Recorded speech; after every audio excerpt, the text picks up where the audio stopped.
Okay, sweet baby Jesus, lead us into this.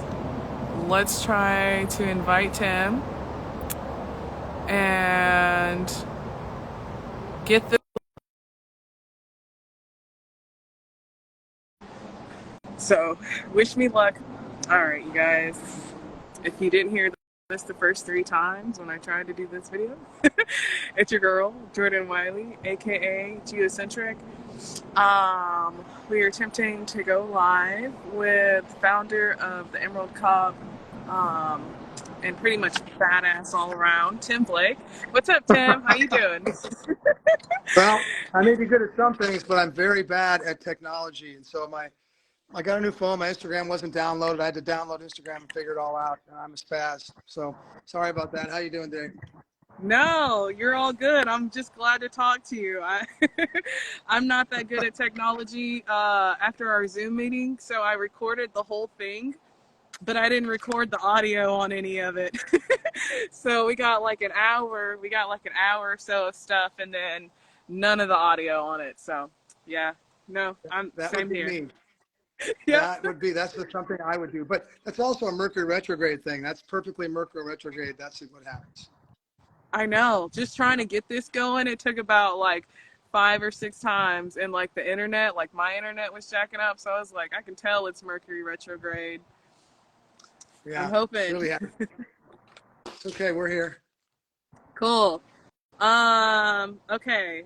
So, a few things. I guess I just wanted to go over what I wanted to last week, what I missed out on, which is basically, so for those of you who don't know, I'm throwing my first event this Monday, which is why we're talking to Tim, in honor of that.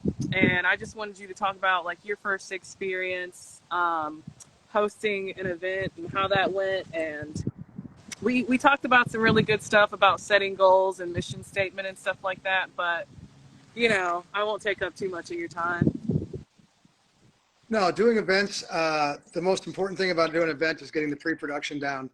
And just like anything in life, the more pre-production you do, the easier your life's going to be, whether it's a test in school or whether it's an event. With an event, there's so many ways that you can look bad and poorly perform if you don't do your pre-production.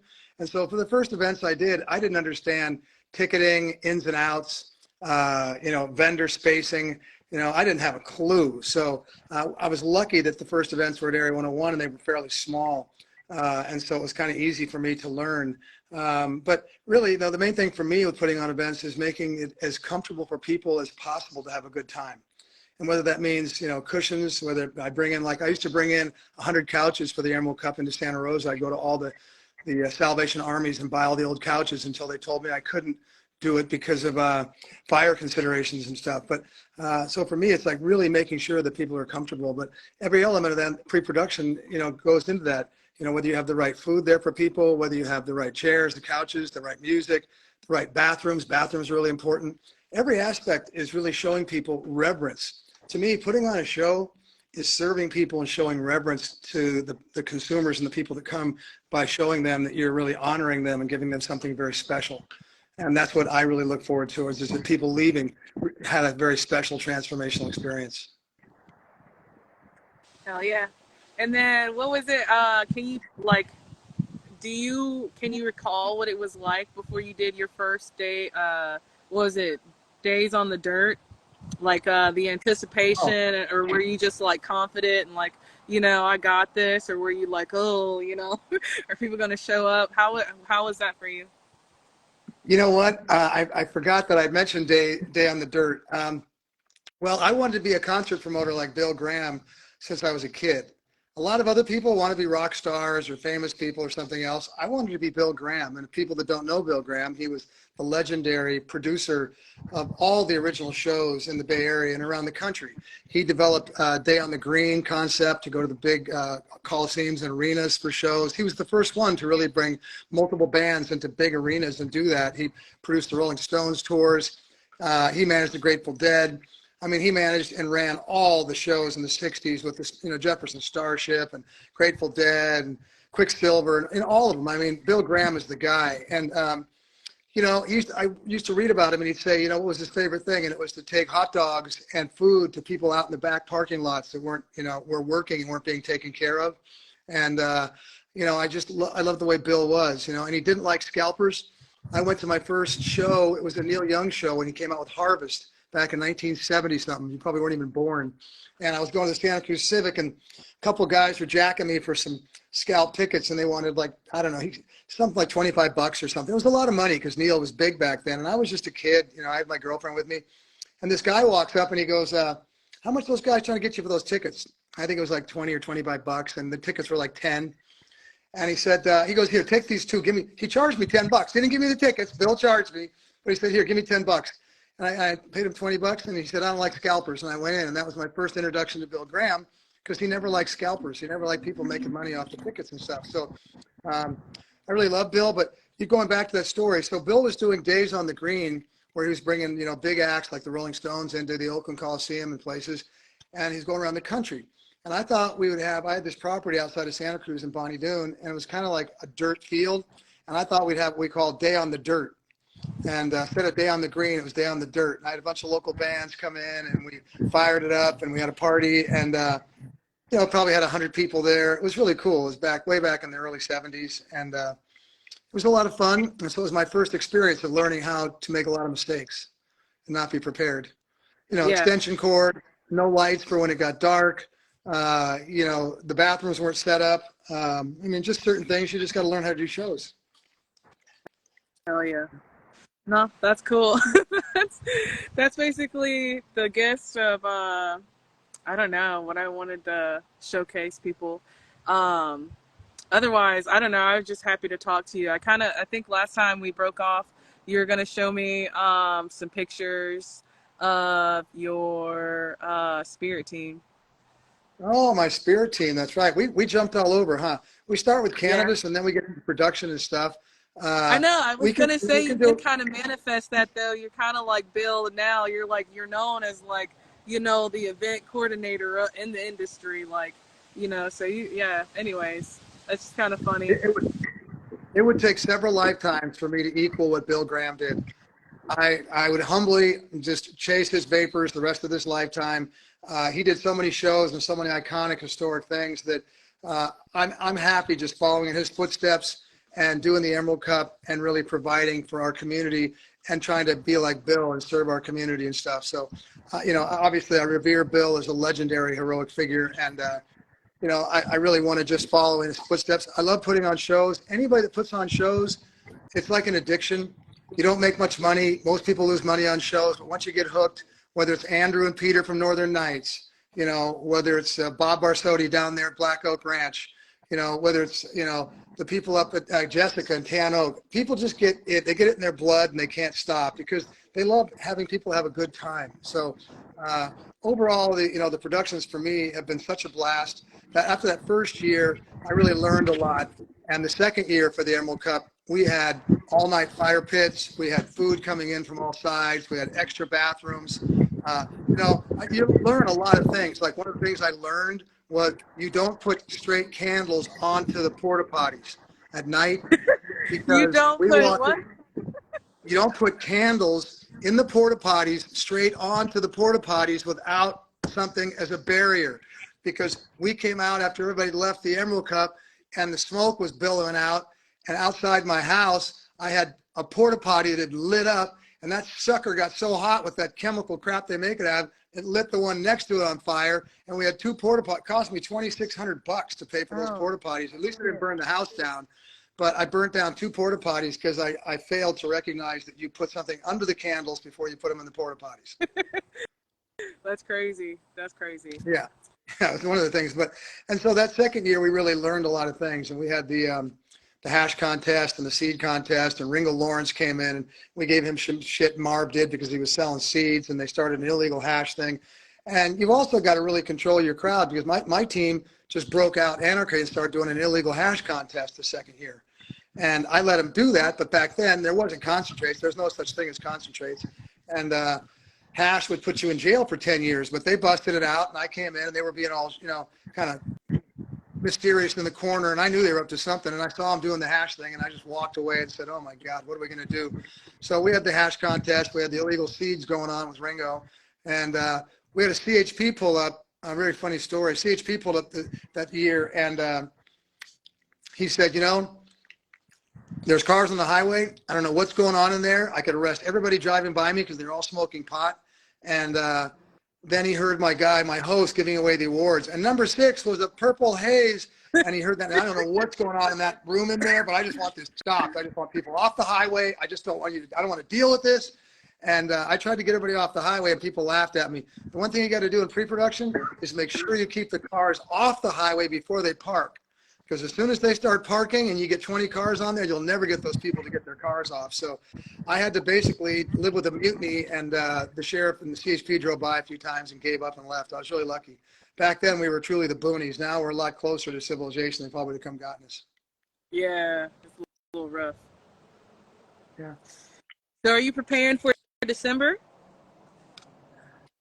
I'm preparing for December, but it's something we're not really talking about that much because it's a private celebration we're going to do. We're not going to do the Harvest Ball this year because we're going to concentrate on combining the 2 shows again for April in the Bay Area. We have an iconic place to take it in the Bay Area for a big 20th anniversary.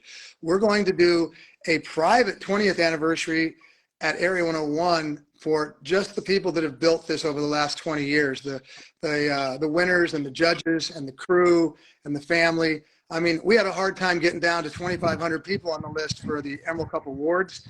This one's going to be 20% of that. So, yeah. I mean, I had a friend of mine call up and say, "Oh, I'll give you my list." And I said, this was a really OG person. And I said, there is no list. There's just going to be you and maybe one more person. There's nowhere to get them all in.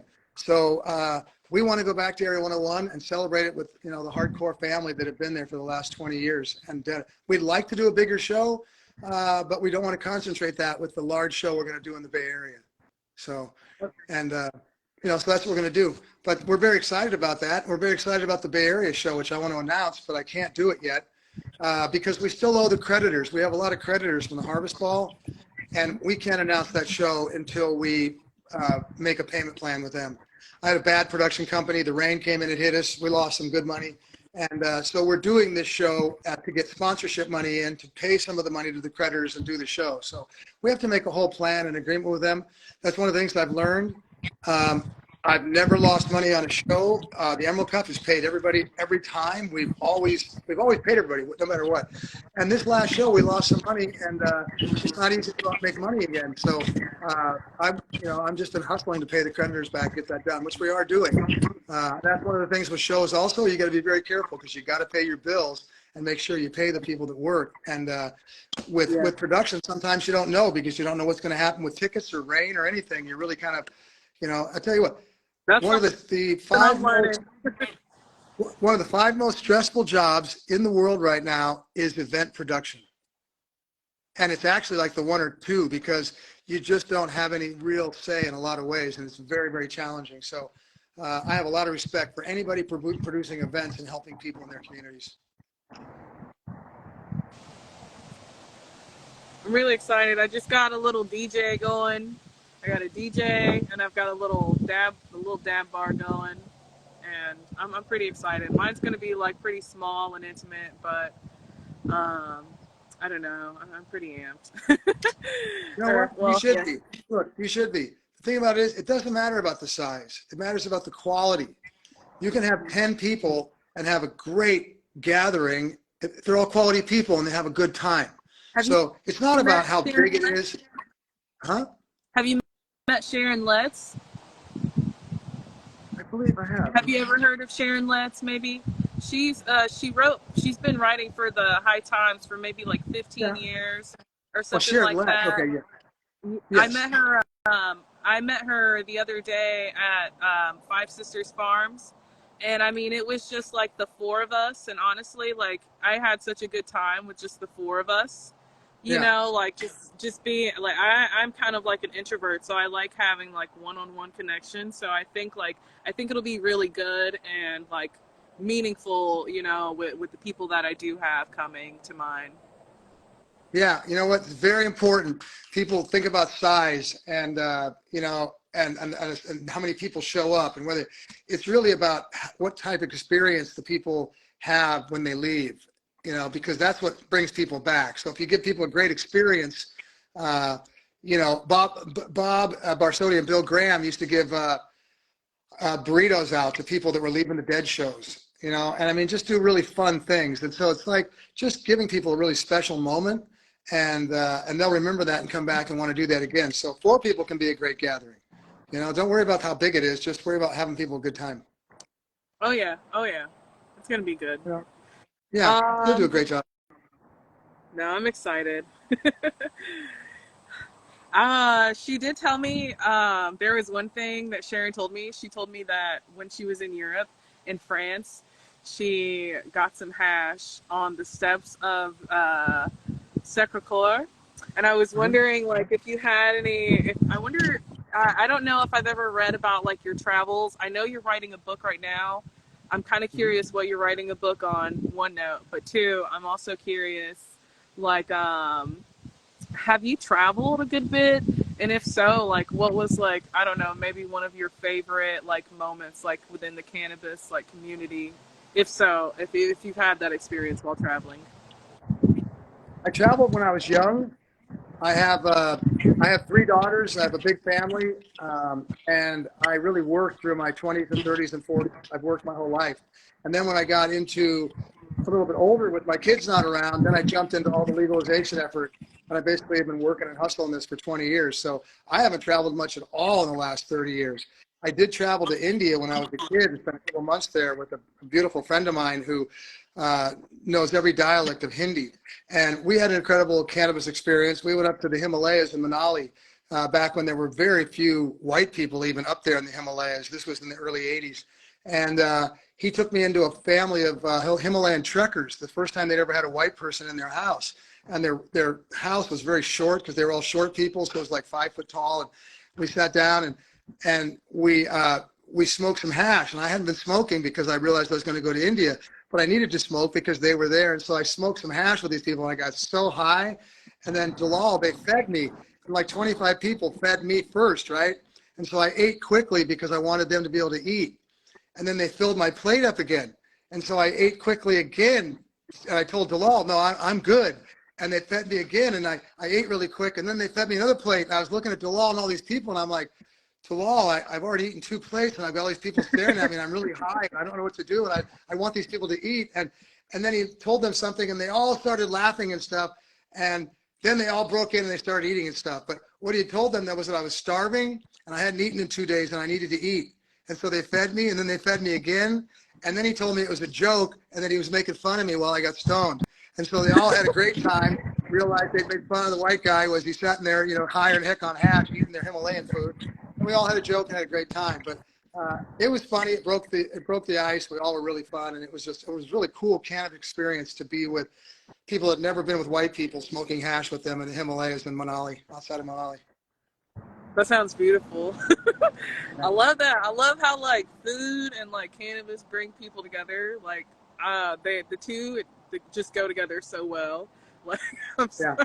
like even in that instance too. I don't know. It's just great. Yeah. I don't know. I love the idea of gathering. I think that's one thing you kind of like playing it in my head is like just the sense of like gathering and coming together and like sharing an experience. But Yeah, well, you know what? People like Todd McCormick, legendary man, have done so many. I mean, I vicariously lived through all the traveling and the stories that Todd has. People like Todd that are just amazing. Some people have just been out in the world and been all over the place, and some people like me had to bunker into the Emerald Triangle and spend 40 years here he fighting for just all of it. joined. That's so funny. Did you say Todd Oh, Todd McCormick? joined?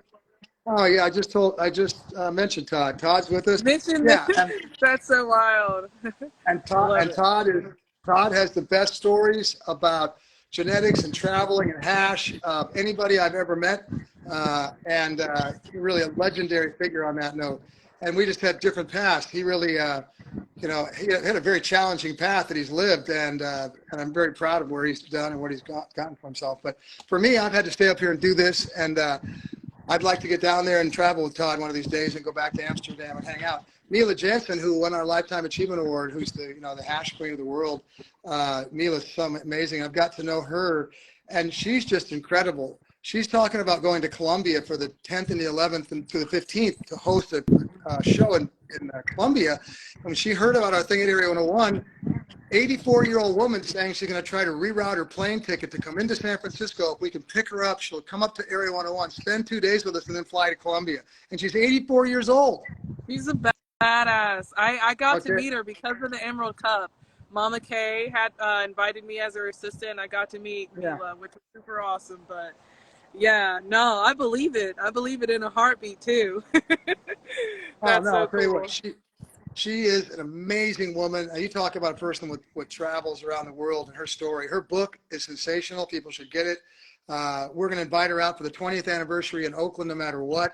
She loves Todd McCormick. He spent a lot of time with her. They're dear friends. In fact, she asked personally if Todd could be there because she really, you know, leans on him and really cares about him and really values his friendship. So wonderful people. And, you know, we all have different stories.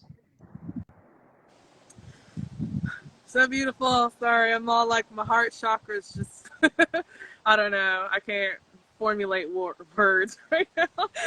I don't know. It's just such an honor to like be able to speak to you and talk to you. And I don't know. I love your spirit and I love everything you do. And, you know, there are a lot of us who look up to you and aspire, to be like you one day as well, the way, you know, you look up to Bill. But yeah, I really, I don't know. It's just, I think you're badass, and so is Mila. It's such an honor to like to be connected to both of you. Yeah. Well, Sorry. you know what? There's a little different. If you go back and you look at Dennis Perone, you look at Todd McCormick, you look at Mila, you look at me, you look at the OGs, we were all facing 20, 30 years in prison. You know, we weren't talking about getting rich. We were just trying to fight to be able to have the right to smoke our bud and get it. And, you know, and we risked all that. And it wasn't easy. And I mean, people nowadays, I mean, you don't talk on phones. You had to be paranoid. I had PTSD. My wife didn't know what I did. I had to be away from my family all the time. You know, it was really, really a very, very challenging time in history. And I think history is going to write very fondly and very, very positively about all those people. Todd did 5 years in prison. Mila had to go on the run. You know, you got Dennis, you got people all over, Jack, Eddie Lepp, you know, so many people, Pebbles, you know, so many people that I look up to and revere because they gave their hearts and souls out, whether it was in politics, whether it was in activism, whether it was.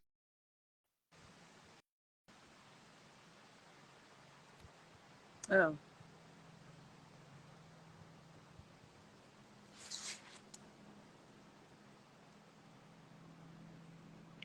I lost you on sound. Can you hear me?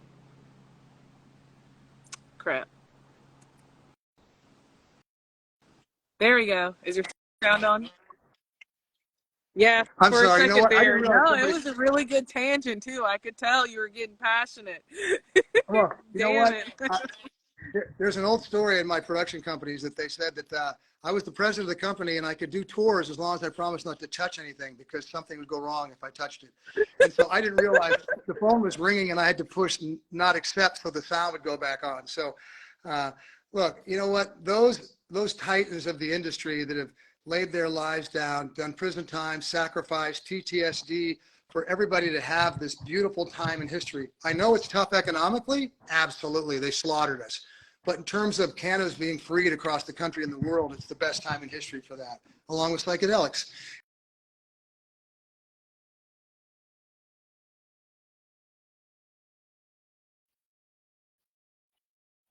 Passionate about making sure that they get honored. Did we break up? Nope, we didn't. I'm just resonating. That's righteous. That's very righteous. Yeah. Mad respect. Yeah. You know, Bill Graham, somebody asked about Bill Graham. It was Bill Graham I was talking about, the legendary producer, manager of the Grateful Dead, and the first true rock and roll producer in the country and the world. And if you look, if you look at Bill, he touched everything. Another Planet, Live Nation, every one of these big outfits are all run by former Bill people. LRM with Linda, you know, I mean, they all were disciples of Bill. Tan Oak, you know, where you got up here, Black Oak Ranch, where you've got Earth Dance and Kate Wolf and all the big shows that Bill Bob does. He was Bill's main production manager for 30 years. So everybody that does production on the West Coast was all touched by Bill. And we need to get Starlink. Todd's right. That's why I wasn't going to do this Instagram, because the glitches come in. I don't know how bad it's glitching, but it's hard for people to listen when the glitches come in. So I'll get Starlink. We couldn't get it before, but now they got better access, so we'll get it so we can do these right. I was thinking it might come in better, but if it's glitching, I'm sorry. It's not glitching too bad though. I mean, at least not on my end. But either way, I don't know. I would like to see your spirit guides before we head out, and then that's it. All right. Well, we were talking the other day, and we moved into some of my other stuff, my spiritual stuff. And she asked me, we were talking, I think, past lives or something. And I started talking. I represented a lot of psychics and healers in my life. And one of them, which I thought was the finest person I ever worked with, was a guy named Stan Maturik. And Stan had drawn over 100,000 spirit guides by the time he'd passed away. He studied under White Lily, who won a Nobel Peace Prize. And he drew your spirit guides by channeling a World War II deceased veteran through his arm. And that man would draw the drawing while he would look at you and give you a reading and tell you your 7 main guides and your 7 higher guides and your past lives and your family and all your stuff. And having watched him do hundreds of these readings, it would never cease to amaze me that he would look at this painting for like 3 minutes over an hour, and he'd turn it around and people would just they'd be stunned. They couldn't believe it. It doesn't matter. And I watched him do hundreds of them. I still couldn't believe it because it was just one of those unbelievable things. But he did it, and it was true. And then he would tell you things about yourself that weren't predictive in the future. He would do those, but he wanted to give you zingers, which would bring you right into the room. Like he would tell me, like one time I was like, my feet were killing me. And he said, you know, your feet are killing you, aren't they? And I said, yeah. And he goes, your angels want you to know that you got to get new shoes. Those shoes are bad heels, and you're not going to be okay until you get new shoes. And he goes, that okay? And he would tell you things like that would make you realize like your angels were right in the room with you. You know, I mean, like right there. I mean, the last time I saw him, I was in jail. I was arrested. I didn't want to tell him. I don't know why he didn't care that I wasn't at home anymore. And he came in and met me, and he said, you're not sleeping at home anymore. You're sleeping by yourself. And I was in jail, right? And he said, God, you're crying yourself to sleep at night. Well, I looked at 20 years in prison. I fought it down to 6 months. I went to jail, lost my family and kids, and lost everything. And I was shattered when I got to jail. And he goes, you know what? Your angels and guides want to know that they're climbing in bed with you and they're wrapping their arms around you to go to sleep. Okay? And they want you to be okay with that. And he goes, you're writing that book now, aren't you? And I said, yeah. And he goes, you're going to write a second one, aren't you? And I said, I'm going to write a second one. He goes, that's going to be the big one. And he goes, your grandfather's a writer, right? And I go, yeah, my grandfather had the first newspaper in Santa Clara County. He goes, well, he's right here, and he wants to know if it's okay to write the books with you. And I'm like, damn, Sam, you are so good. I can't believe you. And I went, sure, my grandfather could write those books with me. And so I put headphones on. I play Middle Eastern music or whatever without words I understand. And my grandfather and I just channel the words.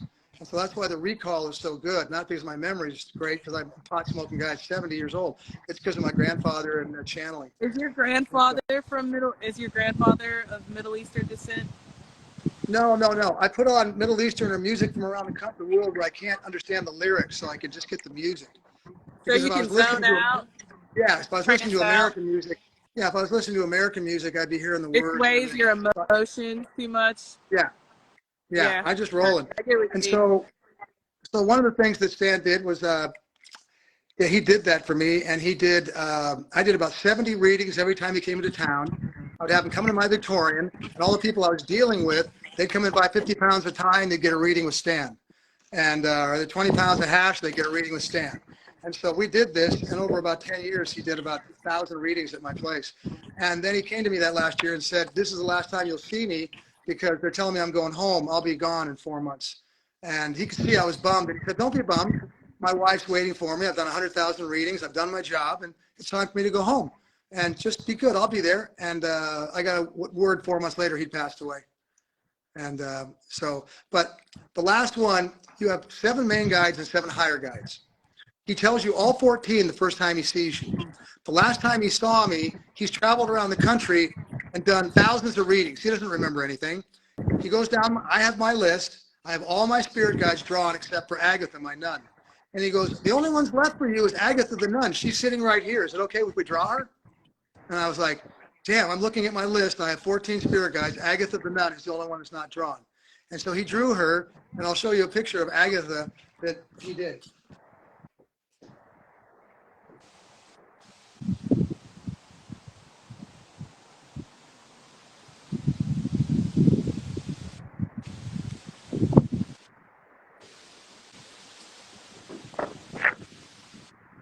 Oh, had to go get Agatha. I've got them all hanging in my house. Let me see. So that's Agatha right here. She is my nun. Look at those eyes. That's Agatha right there. And he did that with only looking at that drawing for like 3 minutes. Now, every one of them is different. Look at this one. This is my monk. This is my guy right there. Check him out. I love the eyes on these. Like, you can just kind of see. It's the eyes. People look at the eyes, and the eyes come alive. People can see the eyes, and you can look into the eyes. And I'm telling you what, I've watched him do thousands. Every one is unique. Look at this. This is my Chinese, this is my healing master Chinese guy. Okay. I mean, now, you can feel they're real, you know? No, you know what he said? He said that even though they're on the other side and they don't have egos anymore, they won't let him finish until they're satisfied with the drawing. They want themselves to look the way they were. Yeah. And so he said, it's not an ego thing. They just want to look right. And so I have all 14 of mine here.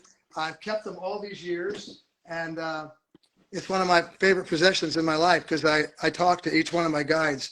I meditate each day, and then I talk to my guides, and then I talk to past loved ones, and then I do tarot cards and Native American cards as part of my meditation. Oh, yeah. Yeah. So what were the names of those last two? This one's John, and this one I'm not sure of. I call him my Chinese master, but I didn't get the name on him. You know, I lost my paper, so I have a lot of the names. I got Swift Arrow and Running Buffalo and most of them, but I don't have all the names of every one of them because I lost my little piece of paper with all of them on there. Somebody wrote that I hear the oldest Bible is found in Ethiopia. I just read a thing today about Ethiopia and how they have like 80 languages. It's the oldest Bible in the world. They have like, their whole society is like completely like amazing. I mean, they have so many unique features. Ethiopia is a very, very heavily spiritual, historic place. I mean, I had no idea at the level it was. So it would make sense that the oldest Bible would be found in Ethiopia. And I've read that. I just read that today. It's incredible. And Todd McCormick is an amazing individual. There isn't anybody that has better stories, better genetics. If you want to find genetics, go find Todd. He's got all the old school stuff. All the elders have given him their lines and stuff and trusted him with them because that he's carrying on the tradition and stuff. So Todd's an amazing guy, and people should get genetics from him. And if they ever get a chance to interview him or talk with him, they should do it because when I need to get information historically or whatever else, I go find Todd. Yeah, he knows more than me. I'll have to. Yeah, if you could connect me with him. I'll have to look into Todd. I don't know. I've never. Yeah.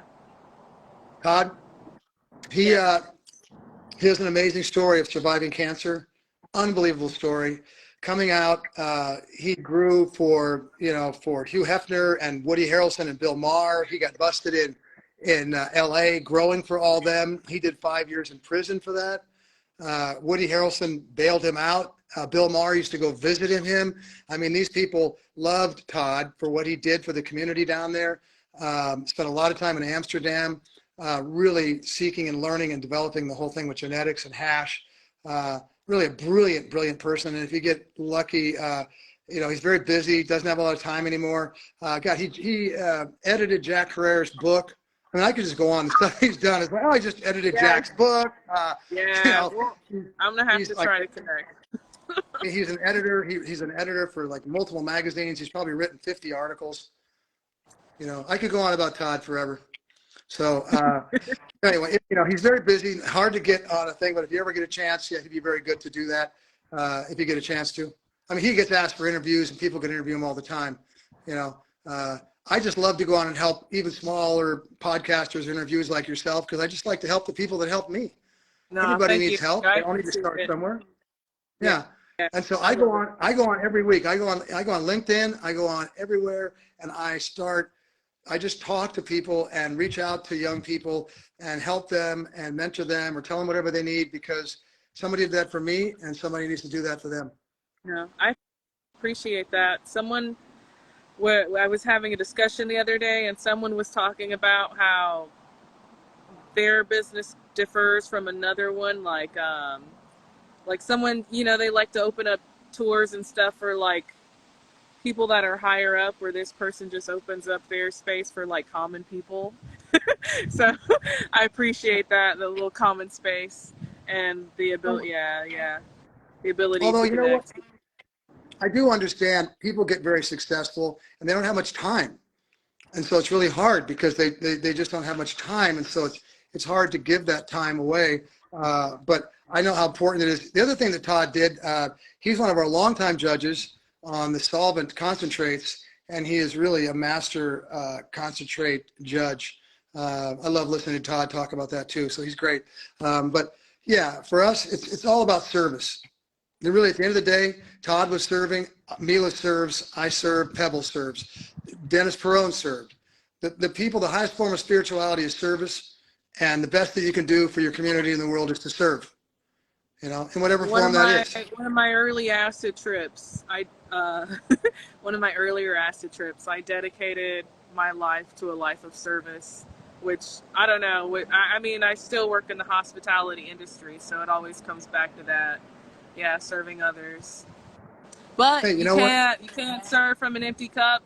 I've been learning boundaries and self-love more than anything lately, just because that hasn't been the the main stage of my life. I've always put myself second to a default.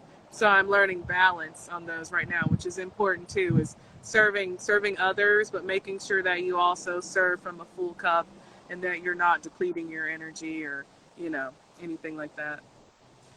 My father committed suicide when I was 21 because he served too much and didn't save anything for himself, and had 7 kids and couldn't take care of it after he had a heart attack. So I learned that lesson myself the hard way watching my father.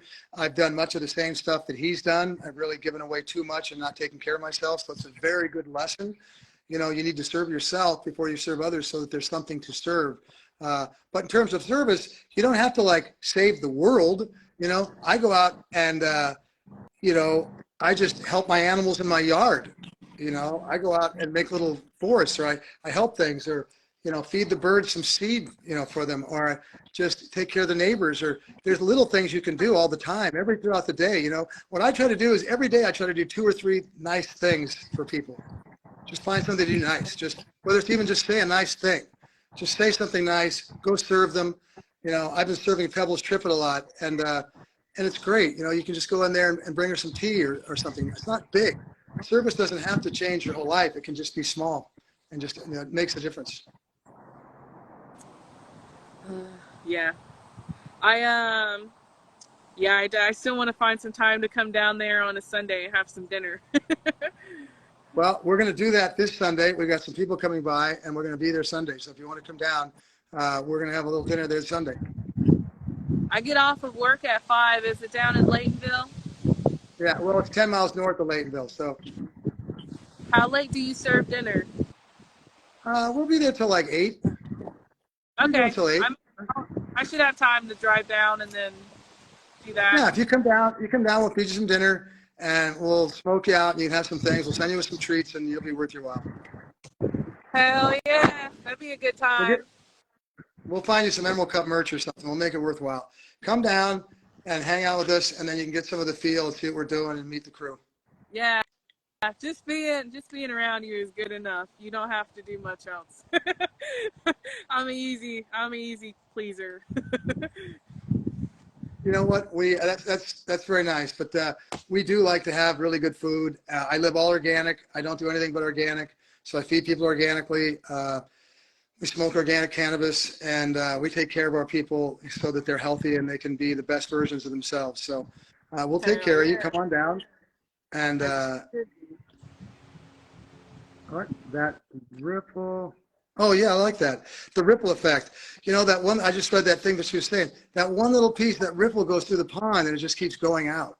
You know, they say that sound goes out forever, so that if you vibrate love, it's just going out in the universe forever. So the more you love, the more it draws in and stuff. So it's such a simple thing, but you it's know, just part of that. one movie that really did a number on me when I was a kid, but I still love to this day, it was called Pay It Forward. And I can't remember any of the actors' names in it, but it was Pay It Forward, and it was like this little kid, and he had a school teacher, and then his mom was like a stripper and something like that. But he ended up doing this project for school where he like would pay it forward and like do like a kind act every day, and then like have that person like make sure that they pay it forward. And it was just like, I don't know, that movie, like, if you haven't seen it before, you'll have to watch it. Yeah, it's a really good one, but it's that same message that like, yeah, just keep paying it forward. Honestly, if somebody does something good for you, you know, pass it on to the next one, which is, I don't know, yeah. A lot of what I hear you saying too. I think somebody asked about an open invite. People can show up on Sunday. We do a potluck. They can come around, 4:20. We're hanging out. We're eating about 5:30 or 6, and it's just kind of organic. We have some neighbors down. Sometimes it's 8 people. Sometimes it's 15. It just depends on what it is. But we invite people to come down.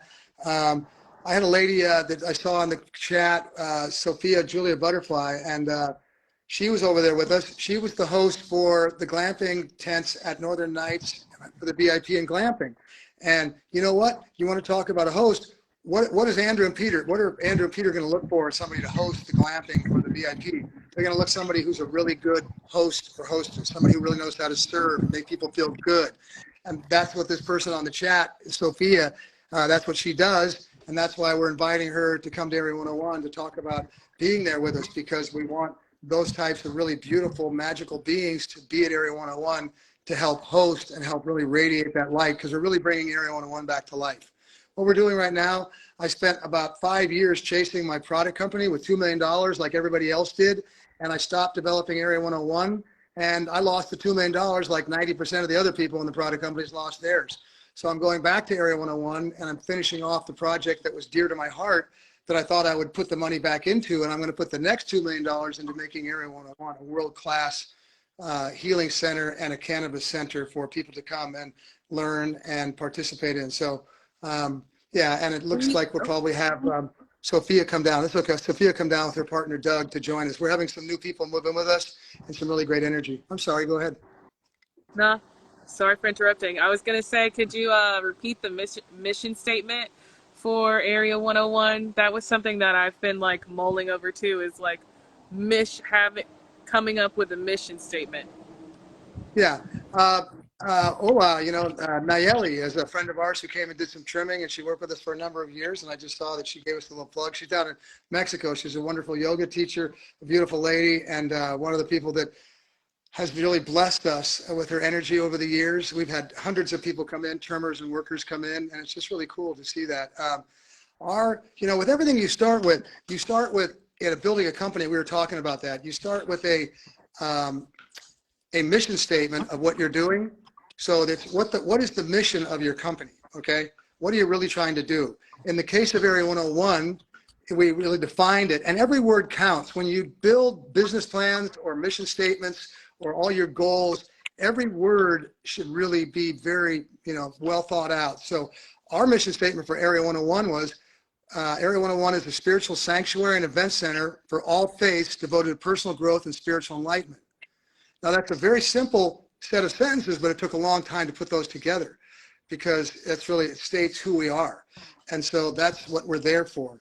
And then the goal really is to, for all religions to come together in peace and harmony and recognize that we're praying to the same God.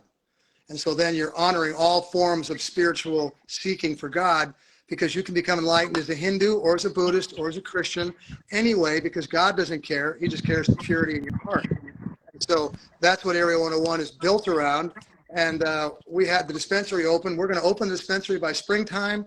I've got a friend who had 700 beehives. He's bringing the beehives and the store back in. We're going to have the store running. We're going to build 6 tiny cabins there. And we're going to put the farm stand in and start doing a lot of sacred ceremonies. We're going to build a sweat lodge again. We had a sweat lodge, but a cranker burned it up, some crazy cranker. So Native American Ron Lincoln, who's really revered as the shamanic elder of the Native American community and ours too, as far as I'm concerned, he's going to come and bless us with showing us how to build a sweat lodge in the next month at Area 101. So we'll have the sweat lodge put back in. We'll start doing some sacred ceremonies there. We'd like to do the ayahuasca and some peyote and mushrooms and having people come in. We're talking to people about renting the facility to do sacred ceremonies also. So we're going to really bring that element back to life. We kind of had to put it on the side because I was doing 2 shows with the Emerald Cup and it was taking up all of our time. Yeah. So not having the show in December gives us a lot more time to get back to what I do with Area 101 too. That'll be good. That's exciting. Something new. Yeah. Freshen it up. Yeah. Oh, no. You know what? Look, Laytonville's dying. A lot of the communities are dying, but Area 101, because is bad. Yep. Yeah. But Area 101, we're not dying. We're the foundation there. We're built into the ground, into the rock there, and we're going to build right from there and open everything up and make that a true hub. Because as we used to be, people coming from LA all the way to Arcata or Oregon, they knew they could stop at Area 101, hit the dispensary, get some smoke. They could hit the dab bar. They could go outside, hit the bathrooms, take their dog out, go to the creeks. We wouldn't bother anybody. And that sacredness of sanctuary, where do you find that on the road? Where do you find a place you can get off and be safe? Not really. So that's what I wanted to create with Area 101. That's what we created. We're going to activate that and open it up again. And we're going to have a lot of people coming through to participate and really join us over the next couple of years. That'll be beautiful for the community. I mean, if you look anywhere around here, it's kind of a little bit of a ghost town, but yeah. If there's anything I can do to help too, let me know, reach out. You already did. You got me on this live Instagram. So you got me to come on this thing, and all of a sudden we've got friends like Nayeli and Todd coming on here and people joining us and saying things. So you already kind of pulled me out. I haven't posted or been out in public really for about 2 or 3 months since the Emerald Cup Awards because we got some issues to deal with our creditors, and because I split up with my girlfriend for 10 years, or we split up together, and all these things are going on. So what I do when things like that are happening is I go within and I meditate even more. I've been meditating twice a day. I've been out in nature for 3 or 4 hours a day, and I've really been grounding myself in a really pure way so that I can go through this transition in a very open, trusting, secure way, rather than doing it with fear and insecurities. Oh, that's good. That's good. I'm glad that you're finding some balance there. I don't know. It sounds like things are going good. Things are going good over there on that end. You know what? I always, when there's a crisis, I'm at my best, because I've just throughout the years of my lifetime, I realized that's when you really dig in and really take care of business, more than anything. So for me, it was real simple, just more meditation, more prayer, more silence, more in the woods, more opening up to God and spirit, my angels and spirit guides for direction and guidance. And then, you know what, I'll tell you, within that, well, I know we're going to end this up, but I want to tell a couple quick stories. My guy Casey was sitting there, who's been working with me, and I was telling him that we're going to start drawing in people to work with us and make some money, and we're going to draw some people in for the really spiritual side. And he said, well, you don't go anywhere. How are you going to do that? And I said, you don't have to go anywhere. You don't go out to find something. You draw it in. I'm going to show you how to meditate and manifest it. And within 2 weeks, I was telling again for these people, we had 25 people stop by within 2 weeks. A couple of their stories. One was a lady who hadn't spoken in 4 years. She'd followed the path of Christ because she was given just months to live. and with cancer. And so she gave up speaking, followed the path of Christ, and 4 years later is still alive and got told in messages to come find us so she could help us. And she wants to help with all the trafficked children with cannabis and psychedelics to help them find their balance and their joy again in life. And it was like, what a beautiful thing that this woman came right to us. And then Lewis, this guy who's an old shamanic ayahuasca guy, said, look, I was drawn to you guys, and I've got all these people that want to do sacred ceremonies. Are you guys open to that? And I looked over to Casey and I said, see, we didn't go out there. We just drew Lewis right to us. And now I've got 6 shamans talking to me about doing, sacred ceremonies there. So you really can manifest what you want, not having to go out and get it. You have to obviously use your will to go into the world, but you can draw it into you by manifesting, and spirit will create it for you. That's how manifestation works, right? I mean, at the highest level, you're Christ or Sai Baba creating fruit or something out of thin air, And at the lowest level, you're people that are so filled with toxic food and bad water and stuff that they can't even communicate with their spirit guides or angels or God. They can't even get the messages, so they can't manifest even a job for themselves because they don't have any clarity to get the messages through. So enlightenment's the best place. You don't want to be down at the bottom, and I'm in the middle somewhere. And so I've learned how to manifest pretty well by following the structure. I know. It's all about inspired action, but there's also this quote in the Tao Te Ching where it's like the master does nothing, and in doing nothing does all. So it's like I think it's called Wu Wei, where it's like inactive action or something like that, where you're doing without doing, but it's still the same concept of taking inspired action and following spirit. That I think is like a big part of manifesting, is making sure that you're, you can pray all day, but you have to show that you're trying to make it happen, also that you're willing to meet your manifestation halfway, or let it, that you want it to come to you. But yeah, anyways, Wu Wei, that's the phrase, that's the saying, I think, from the Tao Te Ching, where it's inaction, or where it's active inaction, something like that. Acting without acting.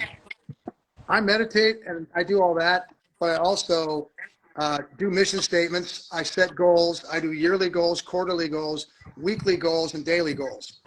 So our first production company was named DBR Productions, for Dreams Become Reality, because otherwise you're just a dreamer. So even though I love to manifest and really work on prayer and spirit to create that, you do have to go out and do the physical work to, you can't just sit there and think it's going to come right to you. So in the case of me, okay, this is what it was. I was saying to Casey, I want to pull people into Area 101 and have them really see how beautiful it is and really want to come in and start doing sacred ceremonies. I want to pull some business in and do that. So my action is going to be 4 hours a day for the next month to beautify Area 101. I'm going to spit shine that place, trim it all up, get it all done, rake it all up, make it so that it just feels the reverence again. And within 3 weeks, I had somebody walk in and say, wow, I can feel the reverence here. Because when you make that reverence, then you create a spot where manifestation happens. So, in my case, I just didn't pray. I also really cleaned up Area 101 and made it something that was very vibrant and felt like it was really moving and alive, and then started inviting people in so that people could feel the energy, and more people were feeling it. Vibrational. Yeah, and then it just popped. All of a sudden, it just popped. So, yeah, you got to follow it. Look, I'm a goal setter and I'm a workaholic. So I don't just pray and work with my guides. I follow that up by taking care of business. Hell yeah. That's why we're sitting here right now.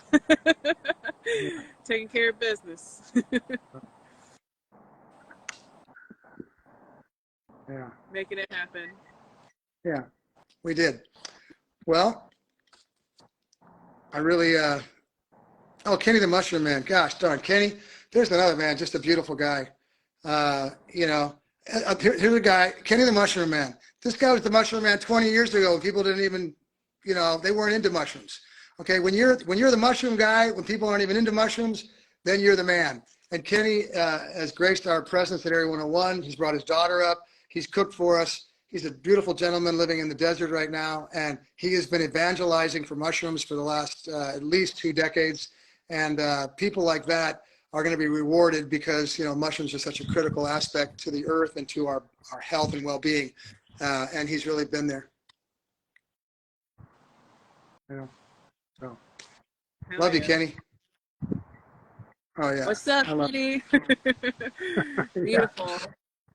Well, I'm really busy, so I don't get much time. So all of a sudden now I'm saying hi to Exactly, I lots of know. people here. I thought you said just a few minutes earlier, so I didn't want to take too much of your time. It was awesome Well, talking to you, and these I'm beautiful. just so happy for people to like get to know you. Also, it feels like a service to like expose people to you, especially some of the like, the hipsters and the like. I don't know, the hypey people. I think it's good for them to also know some of the bread and butter of the industry, and you really represent that to me.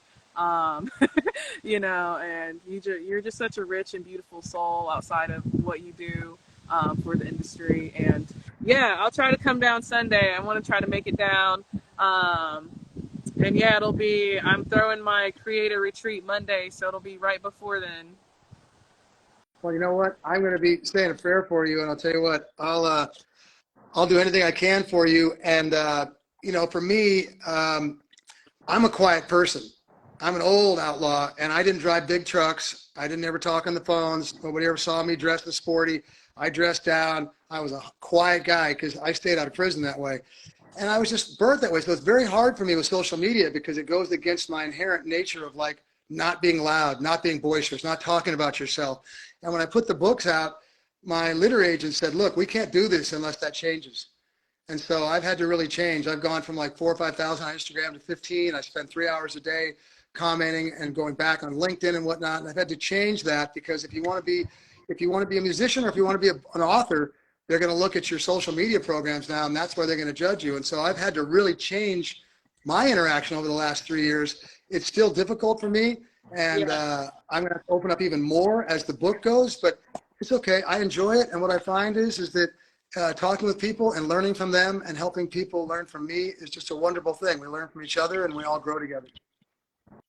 I think it's funny how many people, whenever they meet me in person sometimes, if they just know me from social media, they'll like try to take a picture or something like that. And I'm actually the most like shyest like person, and I'm very like introspective. I don't talk a lot. Like, I'm just like, I don't know, but I'm a writer and I have to promote myself and put myself out there. So this is how, I don't know. It's just funny how things work these days. If you're going to do anything, you have to do a little bit of self promotion. Even if you're a DJ, DJs know you have to like, yo. Anyways, but yeah. Oh no, self-promotion is the biggest thing in the world. And I don't post much. My girl, actually, Phoebe, used to do all my posting because I have a hard time like posting these pictures and like, oh, I'll just do it. And so she did a lot of it, and then I comment because I'm not one of those people. I'm actually very shy myself. Would be amazed at really. I'm more of a monk. I'm more of an introverted monk than I am really an outgoing cannabis guy. I just fake it well. But I I'm very reserved. Mirror work, reveal the darkness. Hemp Star Christ, got some great things in there. I like that. Really cool. And we got to keep going. So we'll do this Oh again. yeah. It was good. I'm sorry if we had too many glitches. I'm going to get Starlink so we can get it in here now so I can do this right. They wanted to get a Yeah. podcast for a while, and we'll get you on. We'll have a podcast. I'll get Todd on there, and we'll bring you on for a few minutes and give you a plug or something. Oh I'm hell sure yeah. I Todd will just let me love do to that with you. talk to you guys. Yeah, Todd's going to be my first guest when we go out there. I've had he and Alec Dixon. I'll tell you what, if you get Alec Dixon, there's another one. I'll tell you what, these You people even that need are, just a human tripod. I can be there holding the camera. people like, listen, our Emerald Cup judges blow me away. I am so humbled being around them. Most of them know far more than I do, by far. And I just am just honored to be able to stand with them and have the people we do in our team, in our competition, in our crew at the Emerald Cup. I'm very, very Are lucky. you are you still opening up submissions for judges in September, or can you not talk about that? Yes, we're going to open up the submissions for judges in September. We're going to have a huge 20th anniversary. We're going to pull that off. I've got a huge task in front of me to do that, but we are going to do that. The 20th anniversary is going to take place. Oh, for you? Yeah. I'll tell you what, the Not judging saying is tough. if you need help, I got you. I got you. Okay. I'm quitting my job, so I will be a free agent. Well, you know what? You're going to come down on Sunday, and we're going to see where it goes. But you know what? I like the idea. We'll see how it goes. I'm Maybe just you'll be the saying, first that helps me. Yeah. I got you. I got Well, you. come down. Let's talk on Sunday, and we'll see what's going on. And we're going to make this work. The 20th anniversary is going to be a wonderful, wonderful event, and we're going to be in the Bay Area. We're going to be announcing that in the next 3 weeks. And you know, the thing in Tim's putting out a area book also, everybody. If you don't know, he's writing a book right now. So make sure whenever it comes out that you grab it. Well, I have 2 books I have written. They're with my literary agent and publishers right now. They went to 12 publishers. We hope that 2 would like them. 8 liked it. So we should have a deal in the next 30 days. So I'm hoping that I will be announcing after Mercury retrograde my publishing deal, which I've been waiting for 5 years now to put together. It's been a long time. So I've spent a lot of years cooped up writing books, and I'm very proud of them. And I hope that people love them. And I think they will. It's called Road to the Emerald Cup, An Outlaw's Spiritual Journey. That's going to be the name of the first book. It sounds like it's going to be phenomenal. I'm excited. I think they're going to do really well. I think they will. But you know what? One day at a time, let's get there. To all the people that joined, thank you so much. And I will be announcing that as soon as I get the deal done. And, you know, there's just so many people to say thank you to. So, Kenny, you and your daughter are great. You're welcome to come up anytime. Oh, God, Guild Extracts. I can't speak high enough about Brad, Claudio, and everybody. They're amazing. In fact, Claudio has a new company called The Buddhist, which is just an amazing idea. I don't want to go into it too much because they haven't really launched it. And I don't want to be the one talking about that, but they really, really wonderful project that we want to support. And I see that making it to the 20th anniversary, looking back, is such a monumental feat. I never thought we'd make it to the 2nd year, let alone the 20th. And to see these changes and to see the ups and downs and the challenges of the industry and COVID and everything we've gone through, that we're still standing. I tell you what, I thank God. I thank my allies and spirit guides and angels, and I thank the community for supporting us. And it's been a wild ride, but I wouldn't have changed one bit of it. I wouldn't have made any of the bad change any, because it's all good. It's all lessons. We all learn, we all grow, and we're all going through it together. So we're going to have the best couple of years coming up. We're going to have free energy given to us. We're going to have med beds for all. They're going to retire the dead of the world, and we are going to live in peace, and the meek will inherit the earth, and we're going to see our ET friends in 18 months. And so I would promise you that's what we're going to see. I was off about 9 months with some of this about a year and a half ago, because they needed to let us go into the darkness a little bit further, but we're going to pull it off. So puff, puff, pass. I know, Kenny, you enjoying your pie. Well, come down. We'll do some dabs, and you can come down. We do some dabs. We got, oh, you know, I want to give a shout out to Maya and boy, the wonderful people at Puffco. She came down. I had an old Puffco pipe, and she had a brand new one. And she said, "You can't be smoking that old thing. That's like 4 generations back." And she wrote to them. I didn't want to ask, and she wrote to them, and they sent me a new Puffco. And it's one of the things, I don't ask for anything. So Maya went ahead and did it. And gosh darn it, thank you, Maya, that showed up. I haven't even thanked her for that yet. And Pebbles is enjoying the new Puffco because it's just so smooth and good. And so Pebbles Trippin is going to do a little plug for Puffco on that. Thank you very much. Oh my gosh, nice. That sounds beautiful. I want to come puff out that. Kenny wrote, "Don't light the wrong end." I lit the wrong end of the joint. I was so high the other day, and I lit the wrong end of a joint, and actually took a couple puffs on it before I realized what I'd done. Okay, Kenny, you got me on that one. Hey, Kenny, Pebbles just got back from having stem cells, and I'm going to write about this today. But if anybody looks into it, Holistic Care in Mexico. Stem cells are going to be the savior and challenge and change of the earth. A third generation military doctor came out 7 years ago and told me all about stem cells and told me that you would watch that change the world. At that time, they were demonizing it because you had to get it from the embryonic fluid or the, I forget what it was, but they were on religious purposes. And he said that was bullshit.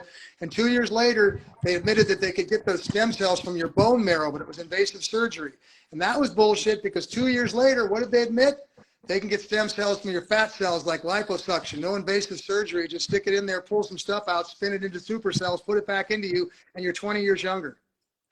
They're taking Pebbles, who has COPD, she has lung messed up shit, and she is being healed with that. They're going to heal her lung issues with stem cells. They've already done it. And so people are going to get healed of brain damage. What this third generation military doctor would said, the clinic is Holistic Care in Tijuana, and they are doing full stem cell replacements. Now, let me tell you, because I studied it for my cancer, because I was going to do it for my cancers. They can now get it from your fat cells. So what would have been a priceless operation 5 years ago, you couldn't even have paid for it. 3 years ago would have been about $300,000 when they had to do bone marrow. Now you can get a full stem cell replacement that would have been priceless 5 years ago for $20,000 in Mexico. They will not let you do it in America because they don't want us to be healthy. But they can isolate and do parts of your body like they did her lungs. But he was watching them repair amputated arms and regrowing the arms with stem cells. He was watching them regrow brain damaged brains with stem cells. And he said, we're all going to be doing that, and we're all going to be going to not hospitals anymore. We're going to be going to healing centers where every couple of years we go in and get full stem cell replacements. And the only thing you go to a hospital for is a broken bone or something major, because the stem cells will keep us all perfectly healthy, and you'll live for hundreds of years. So we're going to live for hundreds of years. They're also going to give us med beds like you see in Star Wars or Star Trek. And so they're building those right now. We're going to all live for hundreds of years. I'm telling Pebbles to stay healthy because we're going to keep her alive. I'm going to keep Mila Jensen. We're going to get her over there. I'm going to get everybody I know over there because everybody's going to live for a couple hundred years if they want to and live a healthy life. So I know a lot about stem cells, and that's the place you want to check out is Holistic Care in Mexico. They also do it in Europe, and they do it in Costa Rica and other places, but very cost effective in Mexico right now. It's wild. It is wild. It's wild. You know what? What people are going to realize is, you know what? Listen, my mother and father and none of my aunts and uncles ever had to die. No one had to die. No one had to suffer. They knew this at least 30 or 40 years ago. They've known this that's why they demonized it, because they didn't want us to be healthy. Okay? That's why they fought it all the way. That's why they want you to have it in the United States. They don't want healthy people. They want people on a terrible diet, being fed their drugs, run through their medical system and their pharmaceutical system, and spit out for the funeral homes and just bring in the next one. That's all we are. We're just for them. So what we're going to do is we're going to turn high funeral cost. Yeah, that's done. We're getting rid of them. We're going to get rid of the IRS, the DEA, the FBI, the CIA. We're going to get rid of all that. We're going to have healing centers. 90% of the doctors are going to go, except for surgeons that we do need, some very good doctors. And we're going to have healing centers with med beds and stem cells for all. And the same people that told me that are the same ones that 7 years ago said that pedophilia would be the biggest subject in the world in 7 years. And now with the Sound of Freedom, what is the biggest business in the world right now? It's pedophilia, $35 billion a year. That's how big the industry is. It's bigger than any industry in the world. It's sex trafficking and pedophilia. That's insane and disgusting. Yeah, everybody's got to go watch The Sound of Freedom. Look at the movie. They're trying to take it off the air. Look at The Sound of Freedom. Study stem cells. Pay attention. The UFO thing is coming in hot. Our friends are going to land, but we got to finish up our business first before they land. But they're coming in, and it's going to be a wonderful, wonderful place. The next 6 months will be the toughest we've ever had. They're predicting the worst Christmas since the Depression in 110 years, and they're predicting the worst consumer spending fall in 120 years. So everybody better tighten it up. Make sure everything's taken care of. Get very, very tight with your finances and bunker in, because we're going to want to just hold on tight through the holiday seasons, because they're going to try to crash the economy and start the Civil War. But they're not going to get away with it. It's not going to work, because we're not going to do that. We're all going to be tough. We're not going to buy their stuff. They're going to try to shove that vaccine down our throat, make us all go back in our houses and hide, and make us all suffer and take our businesses away. And it's not going to happen this time. I'm not joining it. I'm not touching it. And I'm not going there. So just everybody take care of themselves. Just take care of themselves. Get healthy, pray a lot, connect to your angels and spirit guides, follow the UFO stuff. Michael Salla, Salla, has a weekly update on UFOs. It's the best in the world on YouTube. 45-minute show each week. He'll give you all the latest that's going on in the UFOs in the world. Exopolitics, Michael Salla, check him out. Holistic Care, check it out. Hell yeah. Yeah. That's okay. Yeah. I always say I love you too soon, but I love the hell out of you. I'll have to catch you later, Tim. I need to go to the food bank and grab some food. I know. We're just rambling. We got to go. Listen, thank you to everybody that joined. Justin, Ganjay, everybody. And you get down here on Sunday. We'll see you when you come down. Let's have some fun. Hell okay? Yeah. I'll see you Sunday. Bye. Okay. Take care. Bye, y'all. Yeah. Thanks for joining, guys. Thank you guys for joining. Take care. Have a great rest of your day. Make sure you follow for more. Much love. Let me exit.